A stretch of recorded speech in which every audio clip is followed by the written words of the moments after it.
Saya Christian Gereja, Anda menyaksikan Obrolan Malam. Tamu Obrolan Malam edisi kali ini sangat spesial bagi saya pribadi, mungkin bagi banyak wartawan-wartawan di Indonesia. Karena ini saya nggak tahu mau nyebut atribusinya yang mana, tapi dua-duanya senior. Wartawan senior, politisi senior. Saya perkenalkan, kalau kita mengenalnya Opung Pandanababan, tapi ternyata punya nama panjang, bisa dikoreksi, Pandapotan Maruli Asinababan. Ya. Pandanababan. Jadi wartawan sudah dari mulai 69 sampai sekarang dong. Tapi juga menjadi satu sisi juga aktif sekali di politik, partai, ya. Di partai, di PDIP ya. Sekarang banyak sekali yang terbuka di buku yang saya baca, ini 1000 halaman semua, Opung. Semua pasti bertanya-tanya, wah ini gimana ceritanya? Saya sendiri bertanya-tanya, Opung, gimana ceritanya bisa ingat sangat detail semua hal yang dimasukkan ke dalam buku yang ditulis 2021, berarti waktu itu pandemi. Usianya sudah 71 tahun, 77 tahun waktu itu. Sekarang Opung 79. Kok bisa ingat semuanya? Saya punya kebiasaan itu dari dulu ini bawa block note. Semua ada isinya. Jadi satu lemari, dan saya diuntungkan waktu COVID saya konsentrasi di rumah 1,5 tahun, bongkar lemari aja. Terus ternyata jadi, semua peristiwa itu saya catat. Tanggal berapa, dengan Jokowi kapan, dengan SBY, dengan catat semua. Dengan jadi, beberapa presiden. Iya, tinggal buka aja. Jadi detail. Sampai ke perasaan-perasaan juga. Itu improvisasi lah. Itu. Improvisasi. Saya baca pas bagian jadi ketua pansus untuk tragedi Trisakti Semanggi 1, Semanggi 2 ketika itu katanya seorang Pandanababan bangga betul karena memanggil Panglima TNI ketika itu Pak Wiranto dan juga Prabowo Subianto Pangkostrat ketika itu dengan nama saudara ya. Katanya bangga sekali. Jadi semula waktu pemanggilan Prabowo, dia telepon saya dari luar negeri. Pak Panda bisa ditunda nggak? Saya baru datang minggu depan, gini. Oke, saya bilang. Dia bilang, kita tunggu. Nah, Wiranto, hari ini headline Kompas halaman 1, karena saya bicara di Trisakti, di seminar Trisakti, judulnya Pandanababan, Wiranto bertanggung jawab atas peristiwa Semanggi 1. Jadi waktu Wiranto saya tanya namanya, jabatannya, apanya, kemudian sebelum masuk dia bilang pimpinan ya, sidang yang saya hormati sebenarnya tidak perlu diteruskan lagi ini. Karena saya sudah divonis dengan statement Ketua Pansul, saya orang yang bertanggung jawab, saya yang bertanggung jawab. Aku bilang, Jenderal Wiranto, bahasa Indonesia yang terbaik di Republik ini bertanggung jawab. Bukan berarti bersalah. Itu menunjukkan kesatria, tanggung jawab. Wah, itu indah sekali. Jadi saya kecewa salah pengertian. Ya, gimana? Sidang kita teruskan? Udah gitu. Ada teruslah sidang itu. Itu waktu Wiranto. Opung, kalau saya baca dari buku ini, banyak sekali tokoh-tokoh yang dipersepsikan oleh publik mungkin tidak saling atau berada dalam posisi yang diametral, tidak saling akur, atau menjadi lawan, itu dari kacamata publik. Tapi menjadi teman dan sahabat Pandanababan. Ya. Jadi ada beberapa tokoh yang kita persepsikan ini berdatangan dengan ini, tapi ternyata dua-duanya teman seorang Pandanababan. Jadi untuk konteks politik saat ini, saya mau tanya ke Opung mengenai banyak hal yang hanya bisa kami lihat dari jauh. Kami tidak punya, atau semua publik, atau tidak semua publik punya kesempatan untuk berada dekat. Saya tanya soal Pak Jokowi. Pak Jokowi, karena kalau saya baca buku dari Opung bahkan melabeli diri sendiri sebagai informan Pak Jokowi. Artinya seorang Pandanababan itu sangat dekat dengan Presiden Jokowi. Yang hari-hari ini Opung juga tentu menangkap itu. Ada yang menangkap bahwa bahkan berani memberi judul bahwa seorang Jokowi berada antara Ganjar Pranowo dan Prabowo Subianto. Dari kacamata Pandanababan yang sangat dekat dan menjadi informan dari Jokowi, itu benar atau tidak? Aku bukan informannya, enak aja. Dijudulin di situ di bukunya, informan Jokowi. Banyak yang di-reshuffle gara-gara Pak Nana Baban nih kayaknya. Aduh. Terus, jadi menjawab pertanyaanmu, Ya. apa tadi, bagaimana? Benarkah Presiden Jokowi saat ini berada antara Ganjar Pranowo dan Prabowo Subianto? Bukan benarkah, gitu loh. Itu totally sama sekali tidak. Karena Jokowi itu punya karakter, tidak mungkin dia mengkhianati dirinya, mengkhianati partainya, mengkhianati kepercayaan yang penuh diberikan kepadanya. Gitu loh. Dia sudah menikmati kepercayaan yang begitu penuh dari partai, waktu membackup dia, mendukung dia 2 kali jadi wali kota, sekali jadi gubernur, 2 kali jadi presiden. Perjalanan panjang itu, gitu loh. Bahwa dia baik kepada Prabowo, ya. Bahwa dia hampir tiap hari ketemu dengan Prabowo atau bersama Prabowo, ya. Kalau aku bandingkan pengalaman saya di awal-awal pemerintahan dari Jokowi, hampir seperti hubungannya dia dengan Prabowo ini dengan saya. ini 2014 ya? Iya, hampir seperti ini. Tiap hari ketemu apa, dipanggil ajudan si Haris namanya. Haris, ini Pak Panda kalau mau ketemu saya jangan lebih dari 3 hari janjinya ya. Atur, ajudan khusus itu.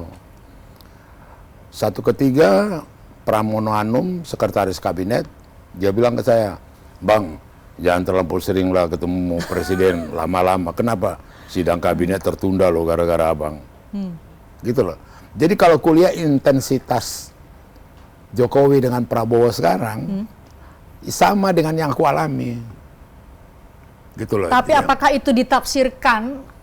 Cuma karena pas lagi menjelang pemilu segala macam ditafsirkan. Tapi kalau secara manusiawi dan apa, biasa-biasa aja. Memang itu gaya dia. Dan kebetulan Prabowo itu pembantunya. Banyak orang lupa. Dia pembantunya, bukan koleganya. Dia atasannya, dia pimpinannya. Gitu loh. Jadi tidak ada yang spesial gitu loh. Saya melihat di situ. Opung dari selain tadi dari ikatan sejarah dan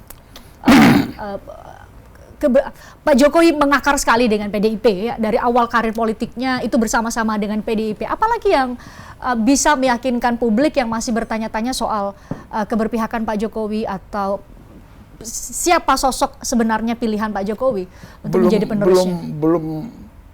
Belum bisa kita bahasa itu tidak pas kalau istilahnya berpihak.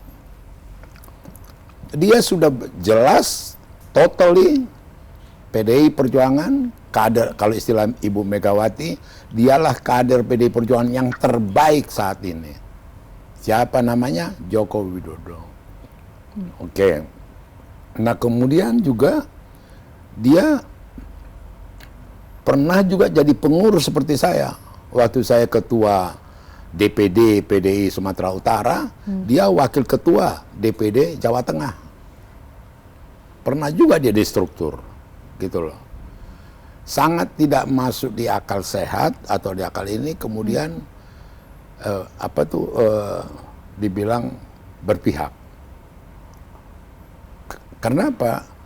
Karena saya tahu karakter dia, saya tahu loyalitasnya, saya ikut terlibat dengan dia dalam banyak hal, gitu loh. Dia punya kepribadian yang ini, yang betul-betul elegan, gitu loh. Jadi nggak mungkin dia ke Ganjar, kemudian ke Prabowo. Istilah saat ini ada main 2 kaki dan lain-lain itu. Ya orang yang nggak ngerti lah itu. Kasihan aku kadang-kadang analisa itu berdua kaki lah. Ada lagi yang konyol apa? Ganjar dirampas Ibu Mega, sehingga Jokowi kecewa. Dia berpaling ke Prabowo. Astagfirullah. Kalau ada pengurus kecamatan di PAC namanya di partai, cerita ini pasti ketawa-ketawa. Karena? Tidak mungkin. Kenapa tidak mungkin? Ya tidak mungkin lah. Orang Megawati ketua umum, siapa orang PDI, si Jokowi, kader PDI, Ganjar PDI. Di mana logikanya? Kalau itu pertanyaan dari Opung, kenapa, bagaimana logikanya? Tetapi Opung melihat kenapa saat ini di ruang publik kita maupun ruang publik digital maupun ruang publik nyata ada narasi itu, Opung. Faktanya. Di situ jagonya Jokowi. Adegan itu, ya kan, banyak orang tersesat gitu loh. Tersesat. Dalam artinya salah ambil kesimpulan. Jadi begini ya. Di seluruh partai di Republik ini yang begitu masuk ke konsentrasi daripada calon presiden, yang paling, bukan mau nyombong, yang paling demokratis itu PDI Perjuangan. Lainnya Gerindra, Prabowo, Golkar, Airlangga, PKB, Muhaimin. Kita Mega lepas, ada 2 orang, namanya Ganjar dan Puan Maharani. Dibiarin itu berkompetisi. Hebat itu Mega, dibiarin. Ya kan? Ada yang yang terlampau overacting, bikin dewan kolonel ditegur, dimarahi. Ada yang diinikan, seperti si Rudi dipanggil dari Solo, terlampau ini. Betul-betul Mega menjaga apa yang terjadi di internal partai yang sangat begitu demokratis, dibiarkan. Sampai tiba pada waktunya, kemudian diputuskan oleh Mega setelah dia mendengar apa pendapat daripada kader yang terbanyak, yang punya pengalaman 5 kali menang, namanya Jokowi. Diputuskan mereka berdua lah, Ganjar. Gitu loh. Jadi bahwa ada narasi atau ada yang kemudian punya pandangan, tadi Opung bilang, tersesat? Tersesat pandangannya. Iya tersesat lah. Kok sepertinya Ganjar direbut oleh Mega. Tersinggung lah Jokowi. Waduh, kasihan aku yang ngambil kesimpulan ini gitu loh. Orang Ganjar sendiri kader PDI Perjuangan, Jokowi sendiri kader Perjuangan. Terus di mana jalannya? Gitu. Sebenarnya Opung sebagai bagian dari PDIP, orang yang dekat dengan Bu Mega, bahkan Opung menceritakan ya perjalanan bahwa Opung bersama-sama dengan seorang Megawati Soekarno Putri memulai karirnya, mendorong seorang Megawati Soekarno Putri untuk terjun ke politik. Kemudian sejarah atau perjalanan waktu kemudian membawa Opung menjadi orang yang sangat dekat, meskipun Opung menolak, tapi itu dituliskan di buku bahwa Opung adalah informan Presiden Jokowi dalam tanda petik. Bagaimana Opung menggambarkan sebenarnya hubungan Presiden Jokowi dengan Ibu Megawati Soekarno Putri saat ini? Sangat baik, sangat kompak, sangat itu komunikatif, itu yang saya tahu ya. Dan kemudian juga terus terang aja kalau Jokowi mengatakan ke saya, Ibu Mega itu udah seperti orang ibunya. Kapan katanya? Udah lama, di hubungan itu. Bahkan banyak orang tidak tahu, begitu menjaga itu, menurut cerita Pak Jokowi ke saya, Sekretaris Kabinet Pramono Anum, di samping Sekretaris Kabinet, dia mendapat tugas khusus menjaga hubungan Jokowi dengan partai, menjaga hubungan Jokowi dengan Mega. Itu tugas tambahan dari Pramono. Gitu loh. Itu. Dan kulihat dilaksanakan dengan bagus itu oleh siapa? Oleh Pramono. Jadi di ruang mana saya mau apakan gitu loh. Ya kan? Kalaupun ada kritikal ataupun ada sesuatu hal yang miss atau bagaimana, gimana kau Pram? Gitu. Di mana kau? Kau kan dapat tugas jaga. Gitu loh misalnya. Jadi ini untuk memastikan bahwa hubungan Pak Jokowi dengan Bu Mega itu dalam kondisi yang baik? Sangat baik. Sangat baik gitu loh. Karena gimana ya, ini ambil salah satu contoh lah. Artinya banyak hal yang bukan tidak diskusi panjang ini. Maju anaknya nih, Gibran sama si Bobi. Kemudian menjadi dapat license di backup oleh PDI Perjuangan. Itu kan diskusi panjang dia dengan Ibu Mega gitu loh. Artinya banyak indikator-indikator yang kemudian menggambarkan sedemikian hubungan mereka itu cukup intens gitu loh. Jadi kalau ditanya ke Opung, siapa atau ada yang masih meragukan Pak Ganjar itu sama-sama dari PDIP, dan PDIP sudah mencalonkan atau mendeklarasikan Ganjar Pranowo menjadi calon presiden PDIP. Ketika ada yang masih meragukan totalitas seorang Jokowi mendukung Ganjar Pranowo yang notabene adalah baca pres dari partai yang membesarkannya, jawaban Opung? Kalau ada yang masih ragu. Jangan, untuk apa ragu? Jangan ragu. Kalau ragu berarti tersesat gitu loh. Itu aja.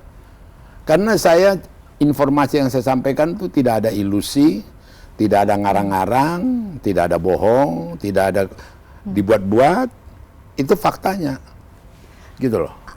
Adakah narasi dari Presiden Jokowi sendiri sebagai dalam konteksnya, dalam kapasitasnya sebagai kader PDIP, kader terbaik PDIP saat ini, yang menyatakan bahwa Ganjar Pranowo adalah sosok yang tepat untuk melanjutkan pencapaiannya saat ini? Ada nggak momen itu? Setidaknya pada Opung? Ada dong. Kapan? Waktu di Rakernas yang terakhir itu, Jokowi di rapat internal ngomong itu, mempertegas itu. Katanya? Gitu. Iya, bahwa Ganjar yang betul-betul diberikan kepercayaan, supaya Ganjar juga melakukan hal-hal yang artinya diminta atau diperjuangkan oleh partai. Gitu loh. Di situ sangat bukan main tuh. Itu yang kemudian habis cerita yang kemudian waktu kelihatan itu di TV bagaimana Jokowi megang tangan ibu turun tangga segala macam itu. Itu kan sudah jawaban yang paling terhadap berbagai macam isu. Gitu loh. Ya kan? Begitu sebenarnya mereka kedekatan itu kan begitu kedekatan. Mesra. Iya. Itu kan di momen ini ya Pak Jokowi juga menjelaskan bahwa sosok yang menurutnya punya nyali itu adalah, sebelum ini sudah ada diskusi dong, tidak usah mesti di momen ini kan yang sangat private, sangat strategis, udah ada dong diskusi antara Pak Jokowi dan Bu Mega. Iya dong, udah ada. Intensitas mereka berdua kan bukan main gitu loh. Jadi kalau ada yang mempersepsikan ada kerenggangan hubungan antara Pak Jokowi dan Bu Mega? Tidak ada itu sama sekali. Saya rasa orang yang paling risau di Republik ini saya dong kalau ada kerenggangan itu. Enggak lah. Malah kita cemburu. Terlalu dekat mereka dua.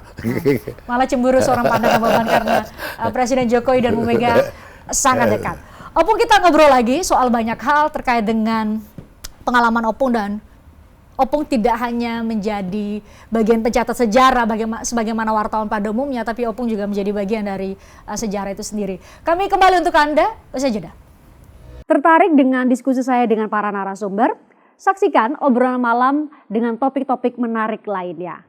Jangan lupa subscribe ya channel YouTube Berita 1. Like, komen, dan share video ini ya. Terima kasih.